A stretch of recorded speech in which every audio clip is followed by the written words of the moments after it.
10 اپریل президенти ҷумҳурии Тоҷикистон пешвои миллат муҳтарам Эмомалӣ Раҳмон ва раиси маҷлиси миллии маҷлиси олии ҷумҳурии Тоҷикистон раиси шаҳри Душанбе муҳтарам Рустам Эмомалӣ дар ноҳияи Фирдавсии пойтахт бинои маъмурии шуъбаи маориф ва пойгоҳи рақами 1 муассисаи давлатии маркази шаҳрии ёрии таъҷилии тиббиро мавриди истифода қарор доданд. иттилоъ дода шуд ки иншоот дар доираи бунёдкорӣ ба истиқболи ҷашни 35-солагии истиқлоли давлатии ҷумҳурии Тоҷикистон дар масоҳати 19 садяк замин бунёд шуда дар он шароити хуби корӣ барои кормандон фароҳам меояд. бинои нав аз 5 ошиёна ва таҳхона иборат буда барои ҳар ду идораи давлатӣ 42 ҳуҷраи корӣ дорад. иншооте ки мо бунёд кардем тарҳи замонавӣ дошта бо харҷи 5 миллиону 834 ҳазор сомонӣ қомат афрохтааст. дар оянда низ кӯшиш мекунем ки дар бунёди иншоотҳои муҳим саҳми худро гузорем. дар ду қабати аввали бино пойгоҳи рақами 1 муассисаи давлатии маркази шаҳрии ёрии таъҷилӣ ҷойгир аст. он дар доираи татбиқи барномаи рушди иҷтимоию иқтисодии шаҳри Душанбе барои давраи то соли 2025 бунёд гардидааст. пойгоҳ аз 18 ҳуҷра иборат буда дар он қабули беморон ва ёрии таъҷилии тиббӣ сурат мегирад. пойгоҳи рақами 1 маркази шаҳрии ёрии таъҷилӣ бо доруворӣ, лавозимоти соҳавӣ ва таҷҳизоти тиббии замонавӣ таъмин шудааст. миннатдории худро ба муҳтарам пешвои миллат ба ҷаноби олӣ баён менамоем ки чунин шароитҳои корӣ, чунин шароити нағз ба табибон пешниҳод кардан. мо табибон ваъда медиҳем ки чӣ қадар масъулияте, чӣ қадар маълакае ки дар зиммаи мо гузошта шудааст нисбат ба мардум хизматрасонии ёрии аввалияи тиббии худро дариқ намедонем. инчунин пойгоҳи ёрии таъҷилии ҳуҷраи танзимгарон барои қабули даъватҳо, ҳуҷраҳои корӣ барои гурӯҳҳои ёрии таъҷилии тиббӣ аз ҷумла табибон, кормандони миёнаи тиб ва кормандони хурди тибро дар бар мегирад ки дар онҳо дар маҷмӯъ наздики 20 нафар кор мекунанд.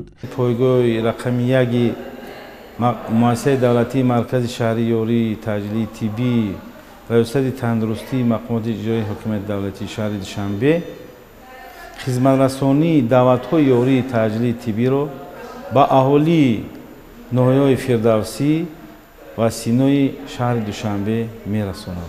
гуфта шуд ки ба истифода додани иншоот барои саривақт расонидани беморон то муассисаҳои тандурустӣ мусоидат карда беҳдошти сифати хизматрасонии тиббӣ ба аҳолиро таъмин месозад. дар 3 ошиёнаи болоии иншооти тозабунёд шуъбаи маорифи ноҳияи Фирдавсии пойтахт ҷойгир карда шудааст.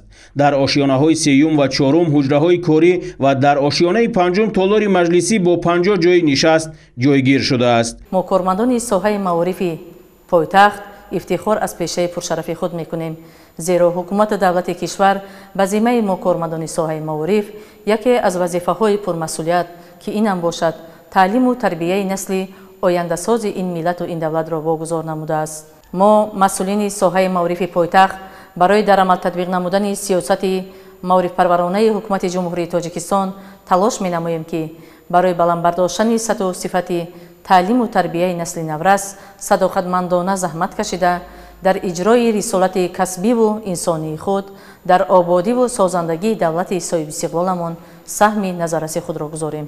ҳуҷраҳои кории шуъбаи маорифи ноҳияи Фирдавсии шаҳри Душанбе пурра бо таҷҳизоти зарурӣ аз қабили ҷевон, мизу курсиҳо, компютер ва дигар лавозимот муҷаҳҳаз мебошад.